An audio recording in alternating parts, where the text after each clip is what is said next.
Bismillahirrahmanirrahim. Assalamualaikum warahmatullahi wabarakatuh.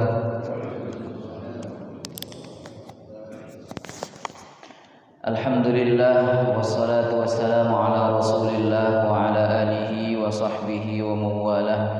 La haula wa la quwwata illa billah. Rabbi shrah li sadri wa yassir li amri wahlul 'uqdatam min lisani yafqahu qawli. Rabbana zidna ilman warzuqna fahman birahmatika ya arhamar rahimin. Walhamdulillahi rabbil alamin. Jamaah salat subuh Masjid Al-Mizan BSD rahimakumullah. Alhamdulillah, tak henti-hentinya puji syukur kita kepada Allah Subhanahu wa taala. Al-Faqir merasa berbahagia, merasa bangga, merasa bergembira bisa berjumpa kembali dengan jamaah Masjid Al-Mizan. Mudah-mudahan jamaah yang hadir di sini Allah senantiasa beri limpahan rizki, limpahan rahmat, limpahan ampunan dari Allah Subhanahu wa ta'ala. Amin ya rabbal alamin. Yang pertama, Al-Faqir mengucapkan mohon maaf mumpung masih di bulan Syawal, meski tinggal beberapa hari. Ini pekan terakhir di bulan Syawal. Al-Faqir mengucapkan mohon maaf apabila ada tutur kata, tutur sikap yang selama ini ketika kita berinteraksi ada yang kurang berkenan, mohon dibukakan pintu maaf yang seluas-luasnya. Kemudian kita berharap mudah-mudahan Ramadan bulan lalu menghantarkan kita menjadi manusia-manusia yang bertakwa, sehingga Allah menjadikan kita minal muttaqin wal faizin wal aidin wal faizin.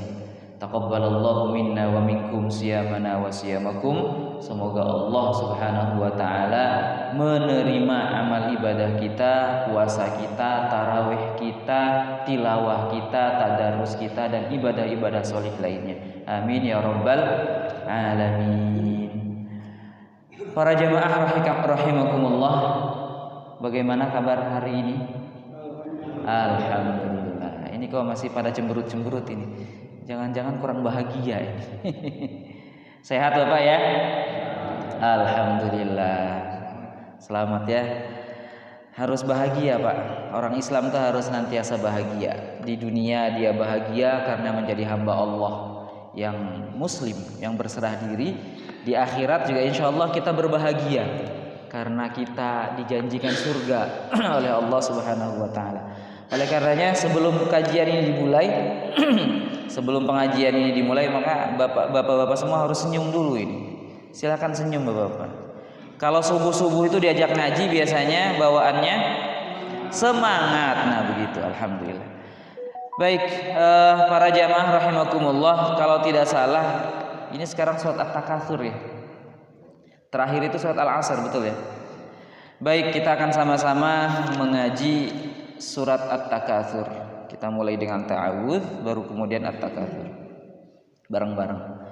A'udzu billahi minasy syaithanir rajim. Silakan Pak. A'udzu billahi minasy syaithanir rajim. Bismillahirrahmanirrahim.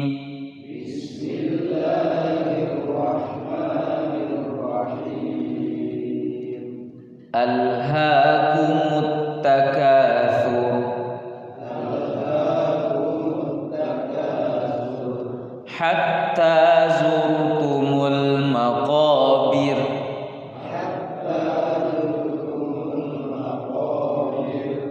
kalla sawfa ta'lamun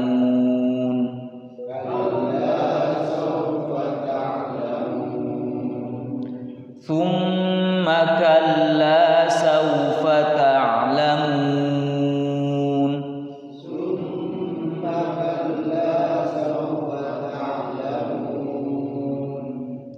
kalla law ta'lamuna ilmal yaqin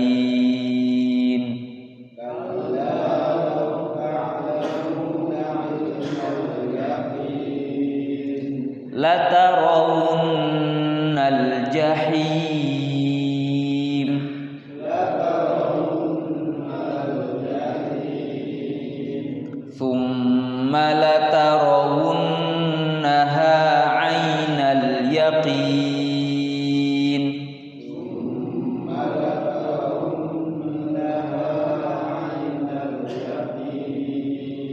Thumma latus'alunna yawma idzin 'anin na'im.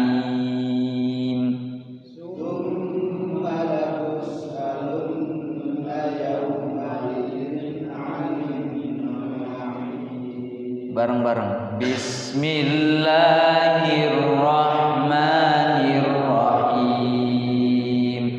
Alhaakumut takatsur hatta zurtumul maqabir. Kalla sawfa ta'lamun. Thumma kalla sawfa ta'lamun. Kalla law ta'lamuna 'ilmal yaqin latarawunnal jahim. Thumma latarawunnaha 'ainal yaqin. Thumma latus'alunna yawma idzin 'anin na'im. Para jemaah rahimakumullah, alhamdulillah pagi hari ini kita mengawali dengan baca Al-Quran surat At-Takatsur. Insyaallah bacaan kita ini akan menjadi saksi dan akan menjadi amal soleh. Karena kata Rasulullah, man qara'a harfan min ayatillah, siapa yang membaca satu huruf dari Al-Quran, maka falahu hasanatun, baginya satu kebaikan. Walikulli hasanatin asyru amsalihha, setiap kebaikan dibalas dengan 10 kali lipat, 10 yang semisalnya. Jadi insyaallah satu huruf 10 kebaikan. Makanya kita harus tetap bersemangat. Kita harus semangat, harus antusias dalam membaca Al-Quran. Karena membaca Al-Quran itu ibadah, meskipun tidak paham. Apa yang kita baca tidak paham tetap bernilai ibadah. Apalagi kalau misalnya kita memahaminya. Insya Allah pagi ini kita akan bersama-sama berbagi memahami surat At-Takatsur. Para jamaah rahimakumullah, At-Takatsur itu maknanya muakhir. Muakhir itu artinya bermegah-megahan. Bermegah-megahan itu berbangga-bangga dengan banyaknya harta. Disebut At-Takatsur karena di ayat pertama ada lafaz At-Takatsur, alhaakumut takatsur. Apa arti alhaakum? Alhaakum itu artinya syaghalakum an taatillah, menyibukkanmu dari taat kepada Allah, melalaikanmu, itu alhaakum. Alha menyibukkan, melalaikan. Apa yang melalaikan? At-takatsur, bermegah-megahan. Sehingga maknanya alhaakumut takatsuru itu melalaikanmu, telah melalaikanmu. At-takatsur, bermegah-megahan, telah menyibukkanmu dari ketaatan kepada Allah. At-takatsur, rasa bangga. At-tafakhur bil amwali wal auladi war rijali. Jadi at-takatsur itu maknanya at-tafakhur, berbangga-bangga, bil amwali, dengan banyaknya harta, wal auladi, dengan banyaknya anak, war rijali, dengan anak laki-laki, dengan banyaknya anak laki-laki. Jadi dari zaman dulu anak laki-laki itu kebanggaan. Sampai sekarang kalau punya anak laki-laki itu wah, gagah gitu ya, bangga, punya jagoan. Dan ternyata kalau kita berbangga-bangga dengan apa yang kita miliki, waspadalah, karena itu nanti akan melalaikan kita dari ketaatan kepada Allah Subhanahu wa ta'ala. Lah terus bagaimana harusnya bersikap? Harusnya sikapnya biasa saja. Banyak harta itu biasa. Kenapa? Karena banyaknya harta itu adalah sarana untuk beribadah. Jadi di ayat ini bukan berarti melarang kita berbanyak harta, berbanyak anak, tidak. Banyak harta itu diperintahkan oleh Kanjeng Nabi, oleh Allah juga. Kenapa? Karena dengan banyaknya harta kita bisa bersedekah. Dengan banyaknya harta kita bisa membantu fakir miskin. Dengan banyaknya harta kita bisa berangkat haji, bisa berangkat umroh, apalagi menghajikan saudaranya, mengumrohkan saudaranya. Wah, luar biasa. Itu semua bisa kita lakukan dengan banyak harta. Sehingga kita bukan berarti tidak boleh banyak harta. Banyak harta itu harus, tapi banyaknya harta bukan dijadikan sebagai ajang berbangga-bangga. Yang berbahaya itu adalah banyaknya harta, lalu kemudian banyaknya harta itu dijadikan sebagai tadi ajang berbangga-bangga. Nih banyaknya harta, lalu kemudian sombong. Padahal banyaknya harta itu adalah anugerah dari Allah Subhanahu wa taala, harus kita syukuri. Bagaimana dengan cara bersyukur? Dengan menambah ketaatan kita kepada Allah Subhanahu wa taala. Banyak anak juga itu bukan sesuatu yang tercela. Kenapa? Karena kata Rasulullah, aku nanti di akhirat nanti aku berbangga, ini di akhirat, berbangga-bangga dengan umatku karena banyaknya jumlah mereka. Sehingga banyak anak itu membuat Rasul bangga, membanggakan Kanjeng Nabi Muhammad. Dengan cara apa? Memperbanyak umatnya.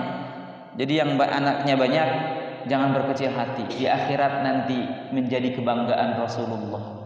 Karena apa? Karena kita menyumbang banyaknya umatnya Nabi Muhammad.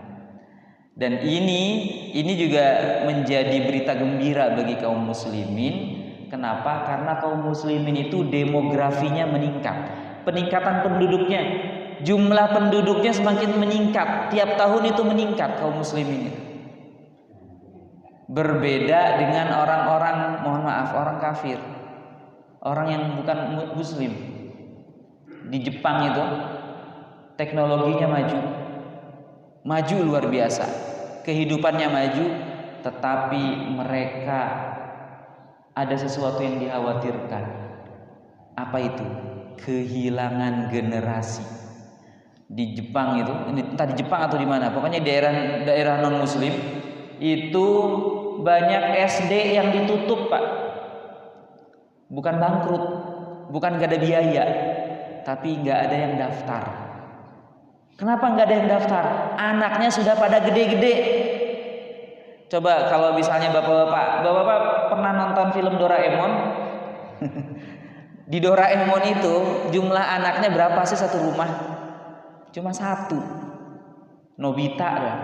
Paling si Giant dan adiknya, itu pun cuma 2 dah.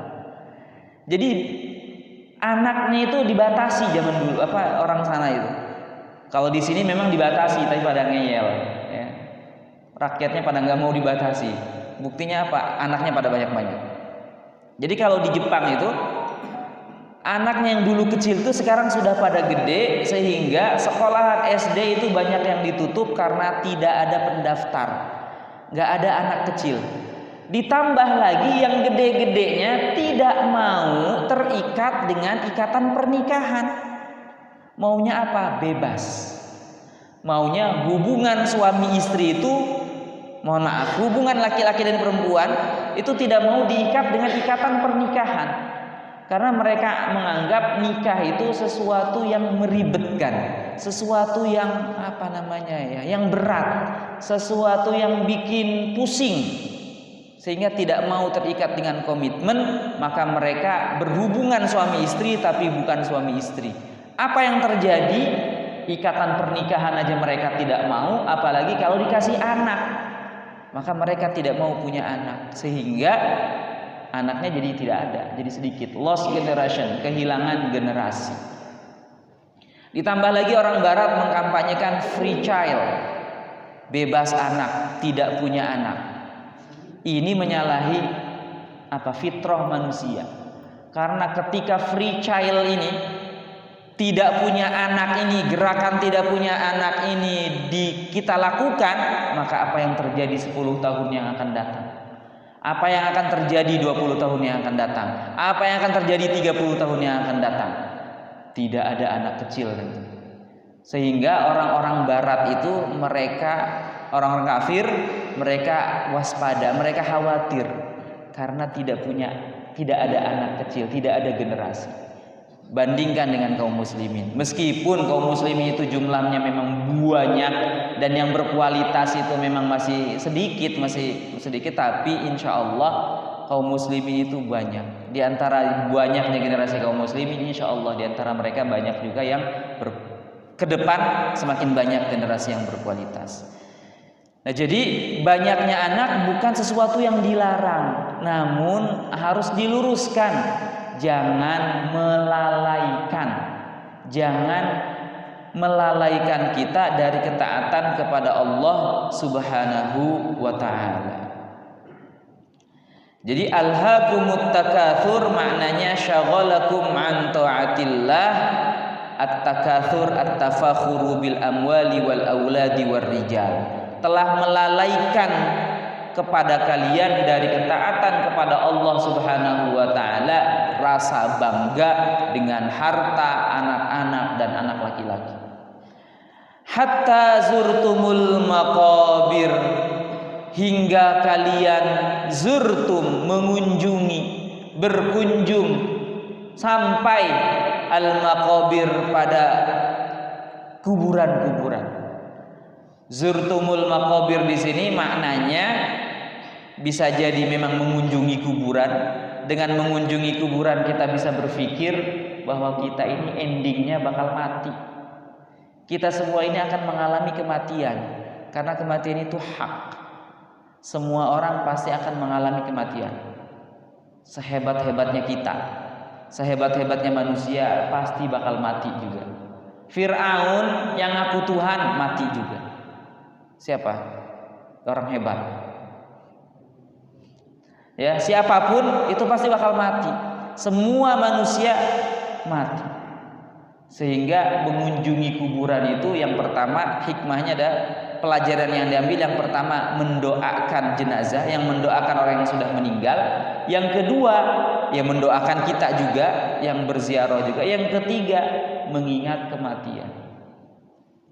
Atau zurtumul maqabir di sini bi an muttum fadufintum fiha, hingga kalian mati lalu kemudian kalian dikubur, diuruk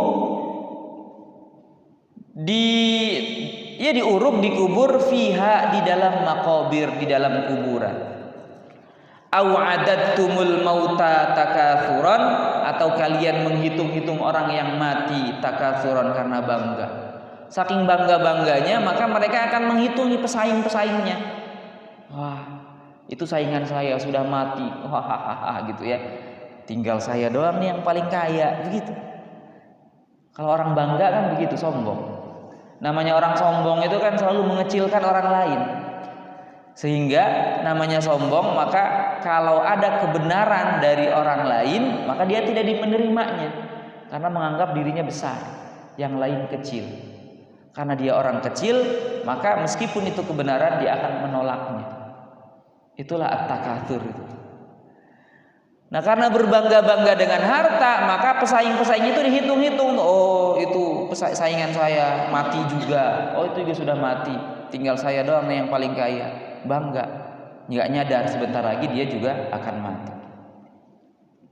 Kalla saufa ta'lamun. Kalla itu sekali-kali tidak, jangan. Ini menolak. Rad'un. Kenapa tidak boleh? Saufa ta'lamun, kalian akan mengetahui.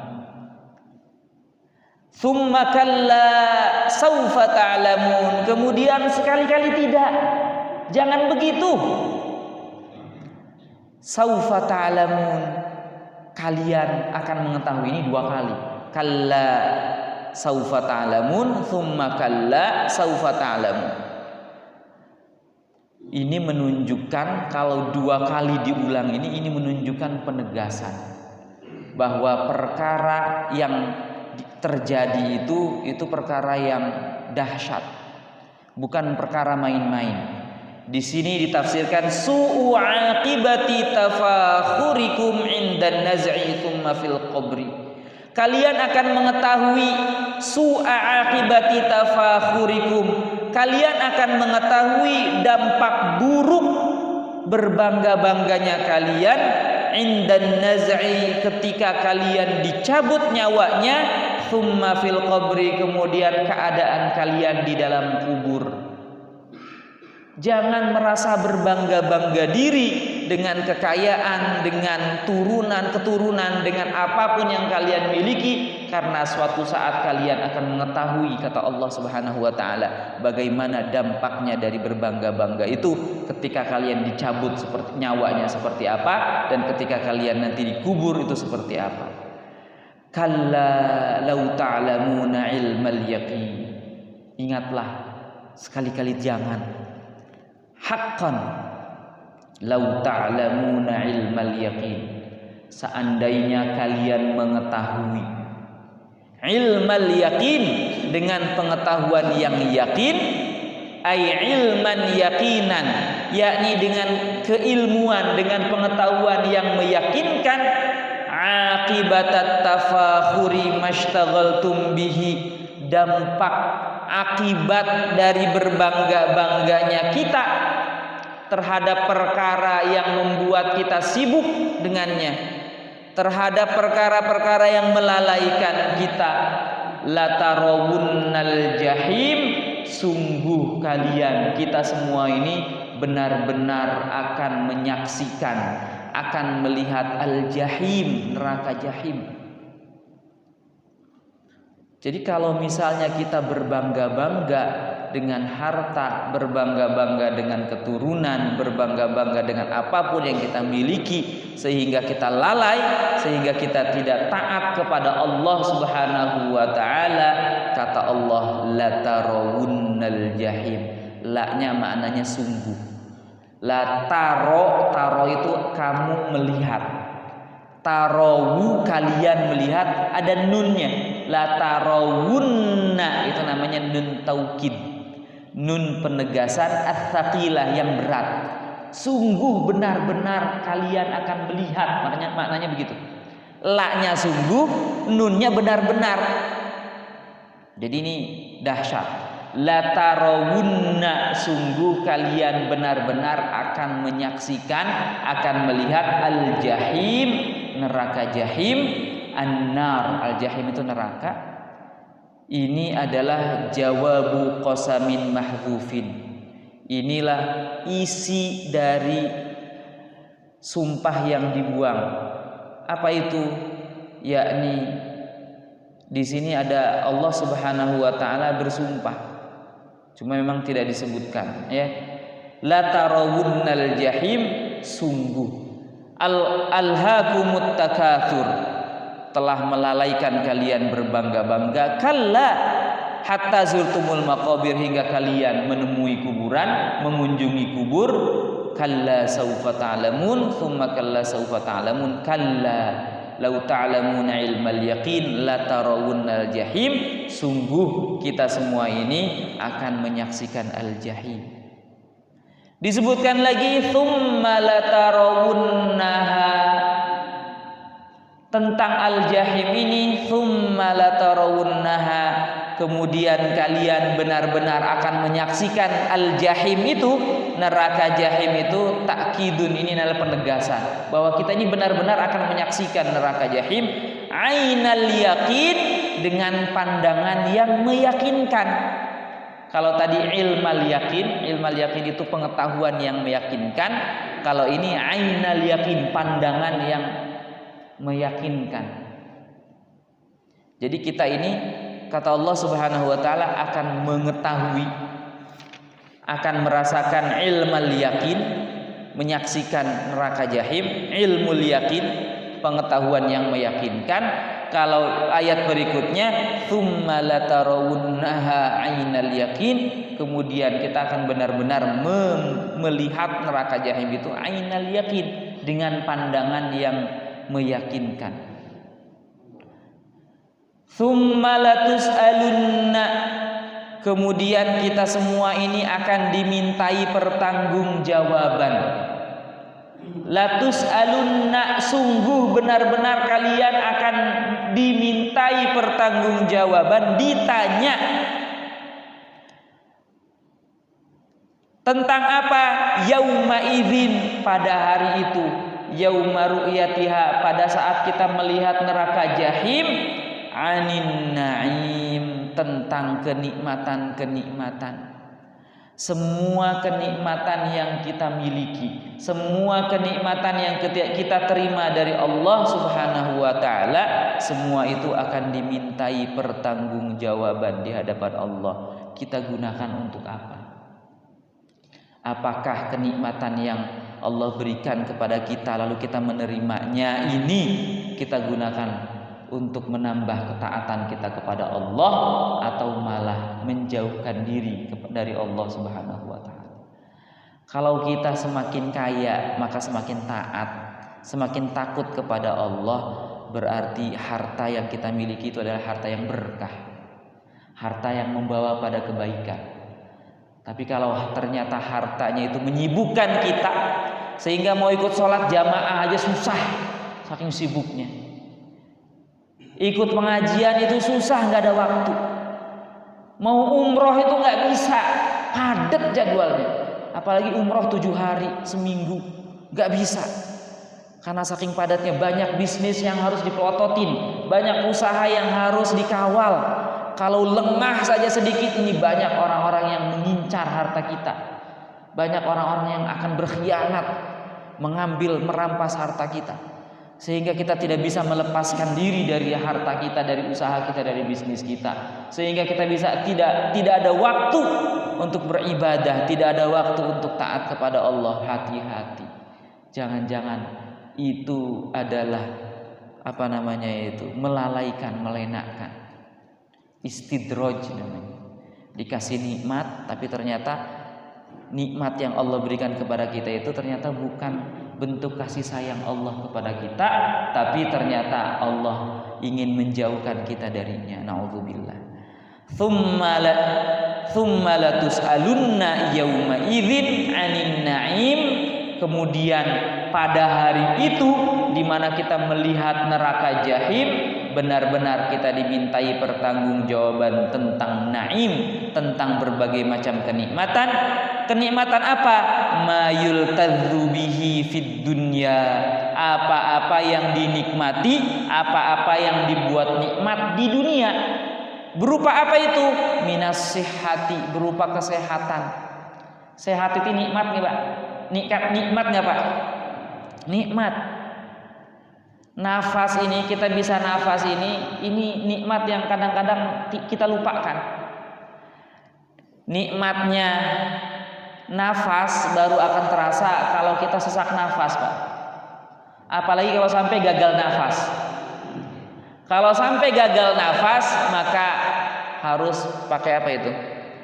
Tabung oksigen ya Pak ya. Kalau saturasinya, dulu kan zaman Covid itu kan rajin itu ngetes saturasinya. Oh masih aman, saturasinya masih di atas 90 apa 60 lupa. 90 ya. Wah ini saturasinya di bawah 90. Ayo langsung dibawa ke rumah sakit. Gimana, sesek gak? Iya sesek, ngengap.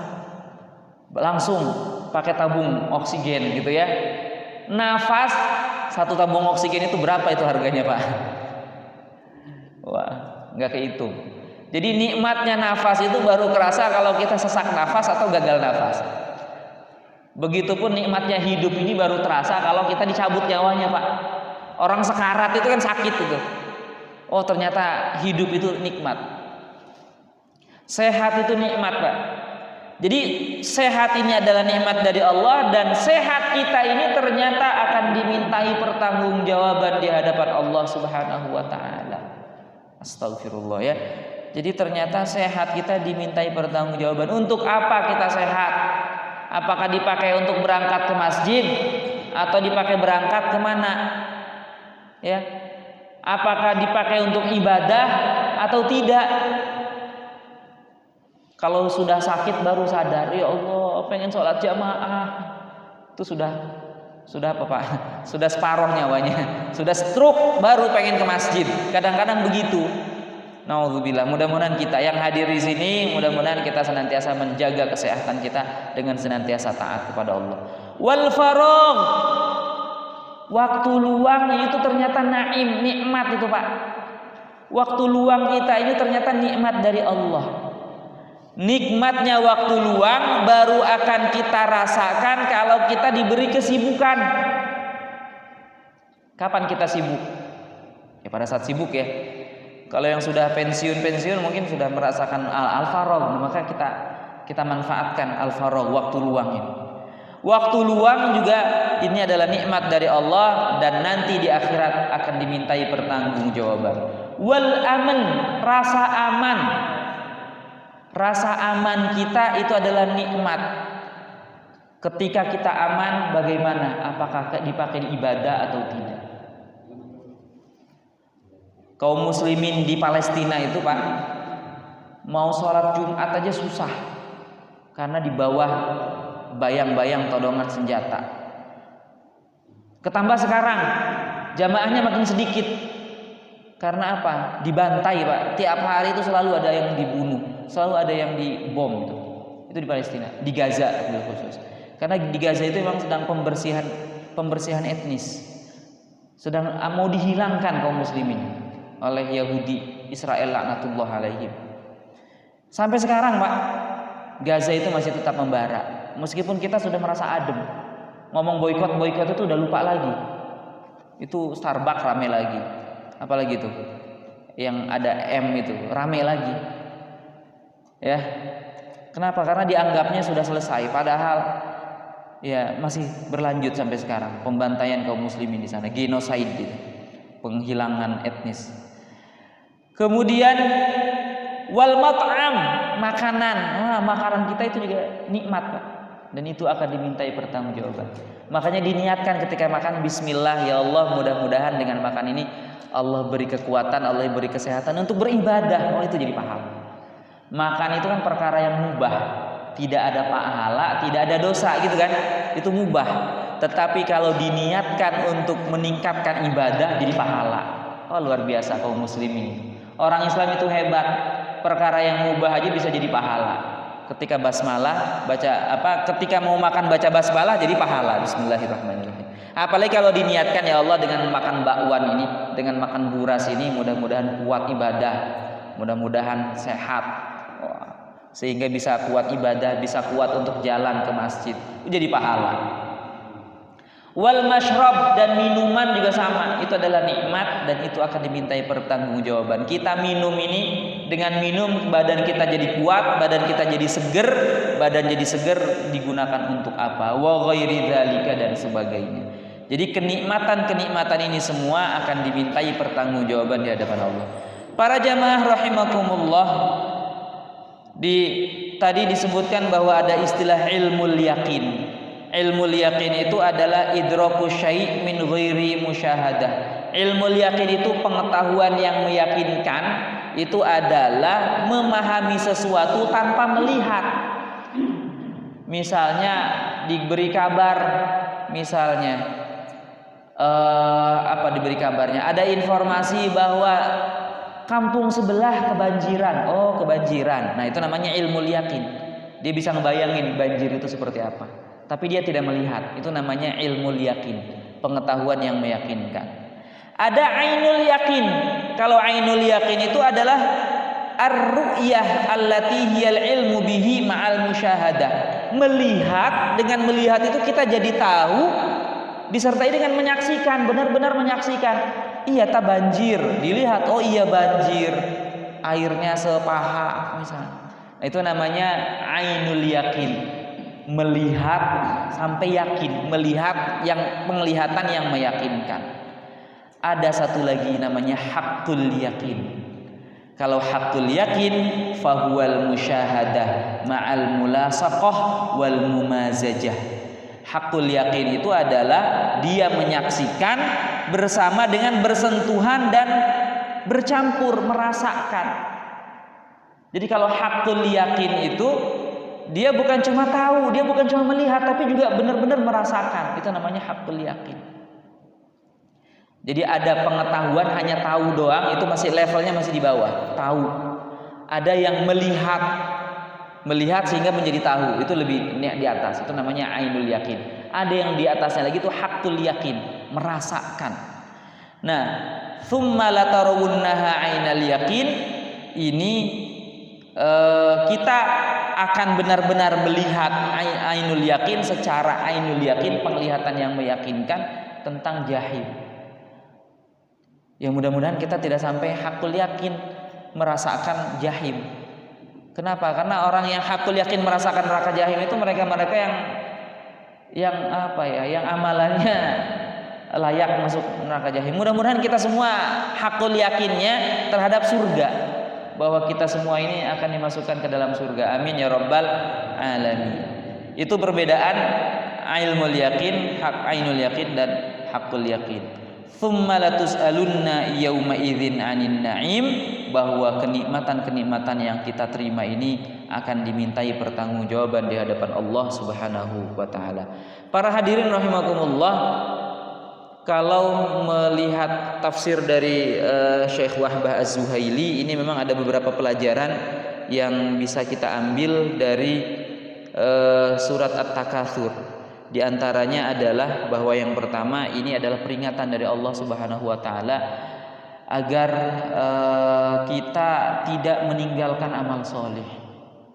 Jadi sebanyak apapun harta kita, sebanyak apapun anak kita, sebanyak apapun anak laki-laki kita, jangan jadikan kita itu sebagai sombong. Tenang, saya punya anak, banyak anak soleh saya mau gak usah beramal soleh, nanti anak-anak saya yang akan menyelamatkan kita. Jangan begitu. Tenang, saya punya banyak harta, banyak sedekah. Kalau banyak harta kan banyak sedekah, nanti sedekah inilah yang akan menyelamatkan. Meskipun saya nggak sholat jamaah, meskipun nggak misalnya sholatnya di akhir waktu, tenang, nggak boleh begitu. Jadi ini adalah peringatan dari Allah agar kita tidak meninggalkan amal soleh dan agar senantiasa kita mempersiapkan hari akhirat. Kenapa? Karena kita benar-benar akan zurtumul maqabir, akan mengunjungi kuburan. Dan kita akan diperlihatkan bagaimana akhirat itu. Yang kedua, di sini ayat-ayat Al-Qur'an itu hanya surat At-Takatsur yang menjelaskan tentang ziarah kubur. Ya. Jadi ini ayat tentang ziarah kubur. Ziarah kubur itu adalah memang dianjurkan dalam rangka apa? Yang pertama tadi mendoakan orang yang mati. Mendoakan orang mati itu tidak boleh, Pak. Bahaya. Mendoakan orang mati itu bahaya, makanya haram katanya mendoakan orang mati. Iyalah, orang lagi masih sehat-sehat didoain mati. Ya. Mendoakan orang yang sudah mati itu yang dianjurkan. Mendoakan orang yang sudah meninggal, ya, Allahumma ighfir laha warhamha wa'afiha wa'anha, Allahumma ighfir lahu warhamha. Itu mendoakan orang yang sudah meninggal.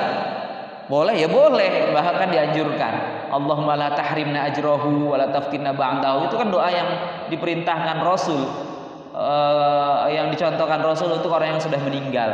Allahumma ja'al kuburahu raudhatan min riyadil jinan misalnya. Ya Allah, jadikanlah kuburannya itu taman dari taman surga. Wa la taj'al qabrahu hufratan min hufarin niran. Jangan jadikan kuburannya itu kuburan hufratan, cipratan min hufarin niron, dari percikan api neraka. Nauzubillah, ya.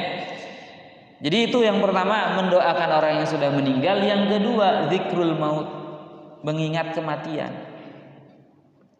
Kemudian yang ketiga, para ulama mengatakan bahwa yambaghi li'ilajil qalb, obat hati itu.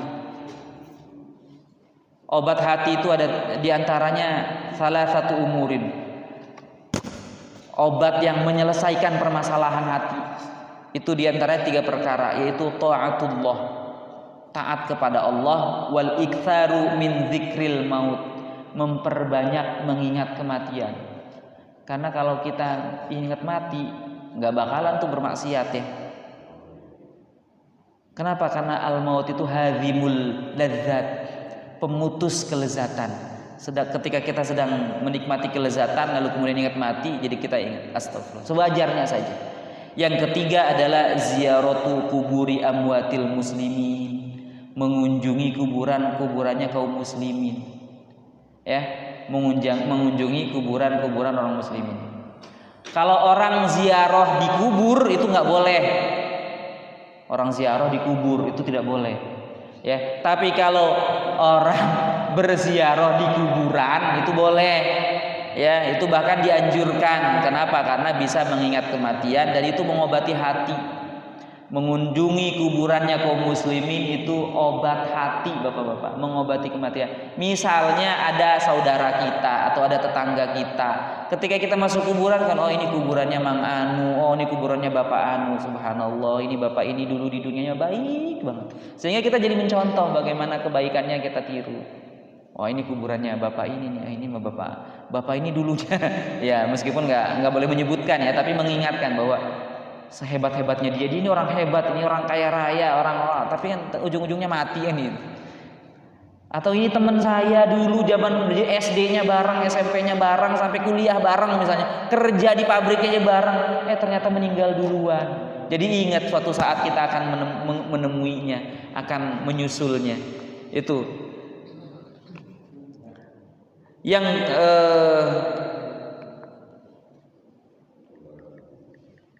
kemudian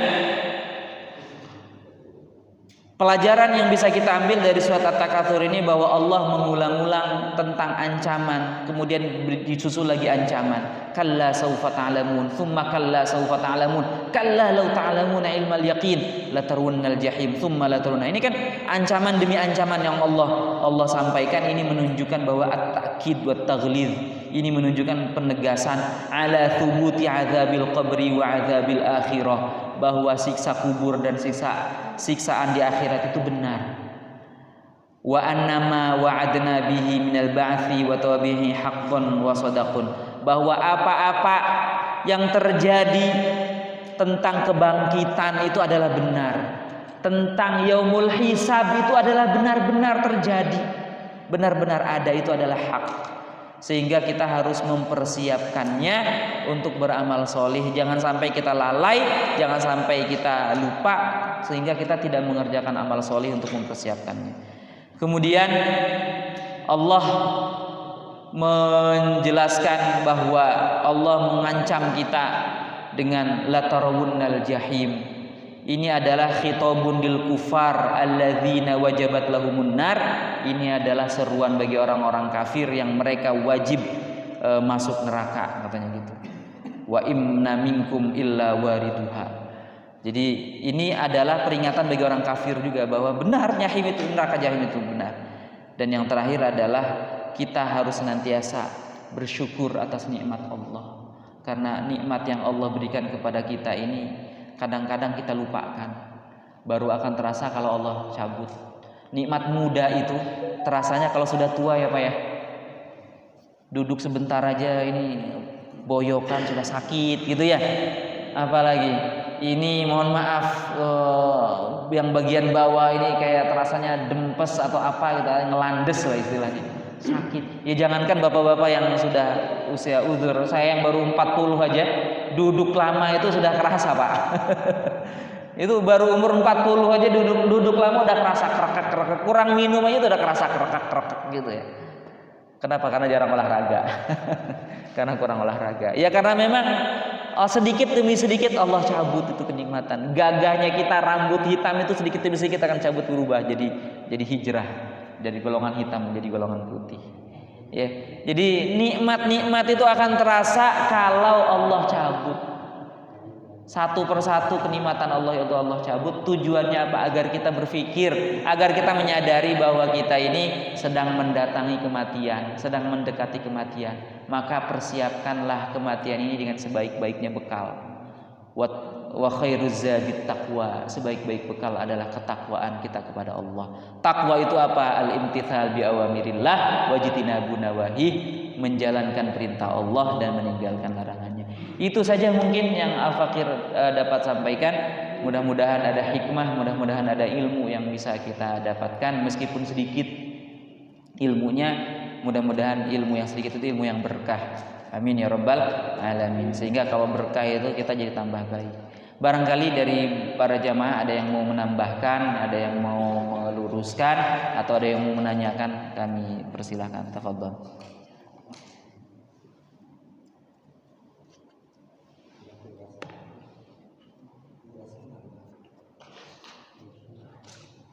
Baik, Bapak-bapak, barangkali ada yang mau ditanyakan, silakan.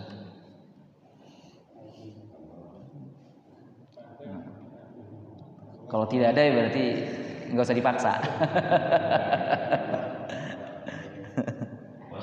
Iya, silakan. Ini ya untuk menghafal Al-Quran, seolah dikasih mahkota ya, untuk orang tuanya. Tapi ada disebutkan jadi orang yang sudah hafal Al-Quran tapi tidak mendapatkan Al-Quran, maksudnya nggak hilang hafalannya, itu juga sama gitu. Jadi dapat siksaan, jadi dari mulutnya itu keluar api. Maka itu gimana disebutkan itu? Iya, memang Al-Quran itu tidak cukup untuk dihafal.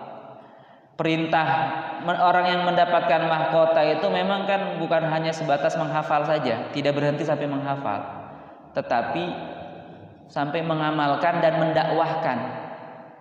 Jadi ketika di dunia bukan cuma sekadar menghafal Quran, tapi mengamalkan isi Al-Quran dan mendakwahkan isi Al-Quran itu, menyampaikan, mengajak orang lain untuk mengamalkan Al-Quran. Nah, orang yang seperti itulah nanti di akhirat nanti Allah beri mahkota, dan mahkota itu nanti dihadiahkan kepada orang tuanya kalau tidak salah demikian. Ya, dan diberi syafaat juga kalau tidak salah, diberi karcis, tiket kupon syafaat kalau tidak salah 10 untuk keluarganya, untuk siapapun yang orang yang dia sukai. Itu orang yang menghafal Quran, mengamalkannya dan mendakwahkannya. Jadi tidak berhenti sampai menghafal Quran saja. Kenapa? Karena kalau sampai menghafal Al-Quran saja, itu yang terjadi ada rasa ujub, ada rasa takabur, ada rasa saya mah sudah hafal Quran ini sudah aman, sudah punya tiket 10 tiket masuk surga. Sehingga yang terjadi adalah kelakuannya jauh dari Al-Quran. Bahkan bisa jadi Al-Qurannya itu dijadikan sebagai ladang usaha. Ada yang kayak gitu kan? Jadi karena dia modal hafal Quran, kemudian jadi dalam rangka meraih kenikmatan, meraih usaha-usaha duniawi. Nah, orang yang mendapatkan tiket masuk surga untuk 10 itu adalah yang tadi tidak berhenti hanya sebatas menghafal Quran saja, tapi terus ada lanjutannya, itu mengamalkannya dan mendakwahkannya. Makanya bagaimana ketika betulkah ketika misalnya dia tidak, kelakuannya itu tidak sesuai dengan Al-Quran, maka dia akan diancam dengan siksa? Ya betul, karena memang Al-Quran itu tidak cukup menghafal, tidak cukup dihafal, tetapi diamalkan tadi. Kenapa? Kalau tidak diamalkan, maka yang terjadi adalah ketidaksinkronan, ada nggak nyambung. Mulutnya dia keluar Al-Quran, tetapi perbuatannya jauh dari Al-Quran. Nauzubillah, bukan seperti ini. Makanya kita, meskipun kita misalnya hafalnya surat Al-Quran, surat At-Takatsur, tetapi kita amalkan bahwa kenikmatan yang kita terima ini dalam rangka agar kita lebih dekat kepada Allah, agar lebih taat kepada Allah, itu justru lebih baik daripada para penghafal Al-Quran yang tidak mengamalkan Al-Quran. Ya harusnya bagaimana? Harusnya para penghafal Al-Quran itu mengamalkan Al-Quran. Bagaimana agar dia bisa mengamalkan Al-Quran? Maka harus memahami apa itu isi Al-Quran tersebut, apa maknanya, sehingga dia bisa mengamalkannya, lalu kemudian mendakwahkannya, mengajak orang lain untuk sama-sama menjadi orang solih. Jadi tidak cukup solih sendirian, tapi juga muslih, mensolihkan orang lain. Jadi begitu. Jadi tidak cukup hanya sampai kepada menghafalnya saja. Wallahu a'lam. Itu mungkin. Barangkali ada lagi yang lain? Silakan.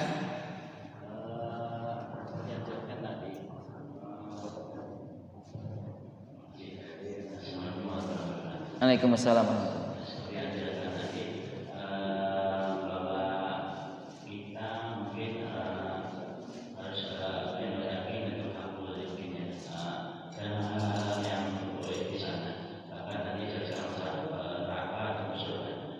Kita mungkin kalau imannya itu tidak kuat dan keyakinan kita itu benar-benar tidak kuat, kita pun tidak akan mempercayai karena memang kita itu ilmu ya. Jadi bagaimana sebaiknya kita sebagai umat muslim itu meyakinkan bahwa itu nanti ada dan mungkin yang selama ini saya rasakan ya memang kita nggak rasakan makanya kan itu waktu kita di dalam kandungan mau kita dijaga kalau nanti di dunia itu akan nyata kita di dunia itu dan nanti di akhirat itu juga nyata tapi kita belum paham bagaimana meyakinkan bahwa kita nanti itu akan sesuatu ini yang kedua kita memang dalam manusia ada yang roh bagus tapi belum binanas gitu. Jadi baiknya kita dalam bersolat, berzikir dan itu, tapi untuk masyarakatnya itu kurang. Kepedulian kita kepada masyarakat itu kurang. Apakah itu akan bisa nantinya akan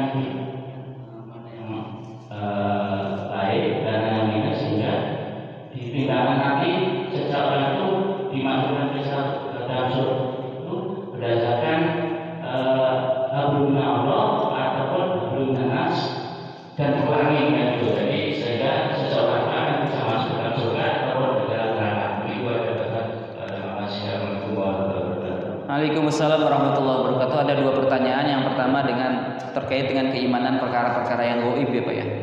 Baik. Untuk mengimani perkara-perkara gaib memang ada urutannya. Urutan yang pertama adalah kita mengimani adanya Allah, itu dulu. Kalau mengimani adanya Allah, kemudian adanya Rasulullah, adanya kitab Allah, rukun iman, kalau sudah kita imani, insya Allah perkara-perkara gaib itu sangat mudah untuk diimani. Kalau ujug-ujug langsung beriman kepada perkara gaib, bisa jadi itu tidak akan percaya, seperti orang-orang ateis. Orang ateis itu kan tidak percaya adanya Tuhan. Tuhan saja tidak percaya, apalagi perkara-perkara yang gaib, surga dan neraka, maka mereka tidak percaya. Maka untuk mengajak keimanan kepada orang ateis harus mengenalkan Tuhan dulu kepada mereka. Ya makanya yang pertama itu adalah kita harus mengimani iman kepada Allah dulu, bahwa Allah lah yang pencipta segala sesuatu, bahwa Allah itu di luar jangkauan akal manusia, kan begitu.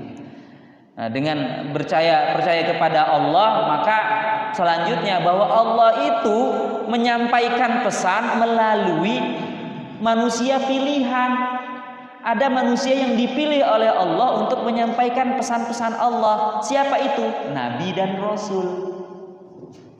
Begitu. Nah, Nabi dan Rasul inilah yang menyampaikan pesan-pesan Allah. Dan itu bisa dipelajari lewat kitabullah, kitab Allah. Apa kitab Allah yang ada sampai sekarang? Al-Quran. Al-Quran juga harus diimani bahwa betul Al-Quran ini firman Allah, kalamullah. Bagaimana cara mengimaninya? Nah, itu keimanan-keimanan yang seperti itu memang harus rasional, Pak. Harus masuk akal. Tidak boleh pokoknya harus iman. Pokoknya kata kiai begitu, ya sudah, bukan begitu. Jadi misalnya ketika kita punya anak mau meyakinkan bahwa Al-Quran itu kalamullah, harus benar-benar akalnya menerima. Jadi kalau keimanan itu memang harus ada yang masuk akal dulu. Sehingga orang ateis itu kan mikir itu. Daya kritis, sehingga kan menurut mereka ada yang tidak masuk akal, maka dia tidak percaya adanya Allah, tidak percaya adanya hari akhir dan sebagainya. Nah, kalau Al-Quran itu sudah kita yakini, insya Allah. Bagaimana sih cara meyakinkan Al-Quran? Ya, Al-Quran itu kan bahasa Arab. Al-Quran itu bahasa Arab. Oh, berarti jangan-jangan dari orang Arab, kan begitu? Ternyata salah. di dalam Al-Quran itu ada ayat-ayat menantang orang Arab. Hai orang Arab, jika kamu ragu bahwa ini bukan dariku, maka datangkanlah satu ayat saja yang seperti Al-Quran ini. Tapi orang Arab tidak mampu. Oh, kalau emang ini buatan orang Arab, tapi kok ada tantangan untuk orang Arab, berarti ini bukan buatan orang Arab. Begitu kan? Terus siapa yang membawa Al-Quran ini? Nabi Muhammad. Oh, jangan-jangan Al-Quran itu buatan Nabi Muhammad. Bener nggak? Ada nggak yang pernah mikir kayak gitu? Jangan-jangan ini Al-Quran buatan Nabi Muhammad. Ternyata salah juga. Kenapa? Karena Nabi Muhammad itu bagian dari orang Arab. Sudah dibantah tadi bahwa Al-Quran bukan buatan orang Arab. Terus siapa dong? Ini adalah dari Allah. Kenapa? Karena banyak informasi-informasi Al-Quran yang luar biasa, namun manusia baru membuktikannya ratusan tahun setelahnya, ribuan tahun setelahnya. Oh bener ternyata. Tentang lebah ratu itu, bahwa lebah itu ada lebah prajurit, ada lebah ratu. Lebah ratu itu baru ditemukan oleh ahli biologi itu sekitar tahun 1950-an, Pak. Akhir-akhir ini, tetapi di Al-Quran sudah menyebutkan an-nahlah. An-nahlah itu lebah tapi ada tak marbutohnya, perempuan. Kemudian apa lagi? Berita-berita yang tentang apa itu bertemunya dua laut. Al-Quran sudah menjelaskan, tapi manusia sekarang baru membuktikannya. Ini kalau Al-Quran sudah diimani, maka Al-Quran, misalnya Al-Quran sudah diimani bahwa betul Al-Quran adalah kalamullah, maka apapun yang disampaikan oleh Al-Quran, baik masuk akal ataupun tidak masuk akal, itu pasti benar. Kenapa tidak masuk akal? Tidak masuk akal bukan karena perkara itu perkara yang salah, tapi karena keterbatasan akal manusia. Karena manusia itu terbatas, akalnya juga terbatas, sehingga akal manusia itu tidak menjangkau perkara-perkara yang ghaib. Sehingga apapun yang disampaikan oleh Al-Quran, karena Al-Quran ini adalah kalamullah, pasti benar. Apapun yang disampaikan oleh Al-Quran, baik masuk akal ataupun tidak masuk akal, itu pasti benar, karena itu adalah dari Allah Subhanahu wa Ta'ala. Begitu runutannya Pak ya, ketika kita mau mengajarkan keimanan tentang perkara-perkara yang ghaib. Karena memang perkara yang ghaib itu tidak bisa kita lihat. Perkara ghaib itu di luar jangkauan akal. Sama seperti Isra Mi'raj itu. Isra Mi'raj itu tidak bisa diterima oleh akal, tetapi hanya bisa diterima oleh hati, oleh iman. Perkara-perkara ghaib juga sama. Ketika kita sudah mengimani Allah, mengimani Rasulullah, mengimani Al-Quran, maka perkara-perkara yang ghaib itu, apapun yang disampaikan oleh Al-Quran itu pasti benar. Itu yang pertama. Yang kedua, pertanyaan yang kedua, bagaimana di dunianya hablum minallahnya, hubungan dengan Allahnya baik banget, tetapi hubungan dengan sesama manusianya kurang baik. Kata Rasul, nanti di akhirat itu ada orang muflis. Rasul pernah bertanya kepada para sahabat, wahai para sahabat, tahukah kamu orang yang muflis, orang pailit, orang yang bangkrut? Tahukah kamu apa itu orang bangkrut? Lalu para sahabat menjawab, orang bangkrut itu adalah orang yang kehabisan modal ketika dia berusaha, ketika dia bisnis, lalu kemudian modalnya hilang, kemudian aset-asetnya juga hilang. Kata Rasul, bukan begitu. Orang yang bangkrut itu adalah ketika di dunia dia banyak amal solih, dia banyak ibadah, tapi ketika di akhirat ibadahnya itu habis. Kenapa? Karena diserahkan kepada orang-orang yang dizolimi. Paham ya? Jadi transaksi di akhirat itu nanti transaksinya poin pahala dan dosa, Pak. Tidak bisa pakai OVO, pakai ShopeePay, tidak bisa pakai Dana. Berapa nomor dananya nanti transfer, nggak bisa. Coba kirisnya di barcode, di scan barcode, nggak bisa. Di akhirat itu nggak ada scan barcode segala macam. Ya, yang ada adalah transfer dosa dan pahala. Jadi kalau misalnya kita sudah punya banyak stok pahala, tapi kemudian ada orang di dunia, ada sesama manusia yang dizolimi dulu di dunia, maka kebaikan kita itu akan diserahkan, akan diberikan kepada orang yang dizolimi tadi. Bagaimana kalau habis? Pahala kita habis. Maka orang yang dizalimi tadi menyerahkan dosanya kepada kita. Paham ya? Kita stok pahalanya habis. Yang ada tinggal dosa doang. Pahalanya habis karena sudah diserahkan kepada orang lain. Bagaimana kalau masih ada orang yang menuntut? Wahai Allah, si A ini dulu zalim, aku menuntut pertanggungjawaban. Maka bayarannya, mau bayar pakai pahala sudah habis, maka dosanya orang yang dizalimi itu diserahkan kepada kita sehingga dosanya makin menumpuk. Itulah hakikat orang yang muflis, kata Rasulullah, hakikat orang yang bangkrut. Sehingga terkait dengan pertanyaan tadi, maka idealnya ketika kita baik hubungan kita dengan Allah, maka baik juga dengan sesama manusia. Karena Allah juga mengajarkan kita, memerintahkan kita agar berbuat baik kepada sesama. Tidak boleh berbuat zalim. Bahwa doanya orang yang terzalimi itu la hijabalahu, tidak ada penghalang baginya. Jadi orang terzalimi itu, orang yang dizalimi itu doanya makbul. Mau doa apa saja pasti diterima. Makanya berdoalah yang baik-baik. Ya Allah, mudah-mudahan naik haji sekeluarga. Begitu Pak, kalau lagi dizalimi itu ya. Jangan mendoakan keburukan kepada orang yang berbuat zalim, nanti diamini sama malaikat. Begitu juga kamu, amin. Begitu kata malaikat. Tapi kalau ketika dizalimi, ya Allah aku terzalimi, ya Allah mudah-mudahan kami sekeluarga berangkat haji tahun ini, ya Allah. Begitu doanya ya. Insya Allah, karena doanya sedang mustajab. Itu mungkin sudah jam 6.15, mau dilanjut? Masih silakan kalau masih ada pertanyaan. Kalau masih namanya juga masih sonoh ini Pak. Aturan. Masih ada pertanyaan enggak? Dipersilakan. Sambil sarapan. Iya. Masih ada pertanyaan?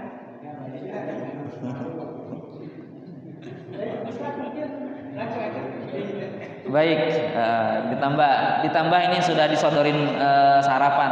Udah jangan lama-lama maksudnya gitu. Ayo sarapan gitu. Baik, mudah-mudahan pengajian kita ini pengajian yang mendapatkan keberkahan dari Allah Subhanahu wa taala, kita semakin menambah taat kepada Allah Subhanahu wa taala. Allahumma shalli ala sayyidina Muhammad ya rabbi shalli alaihi wasallam.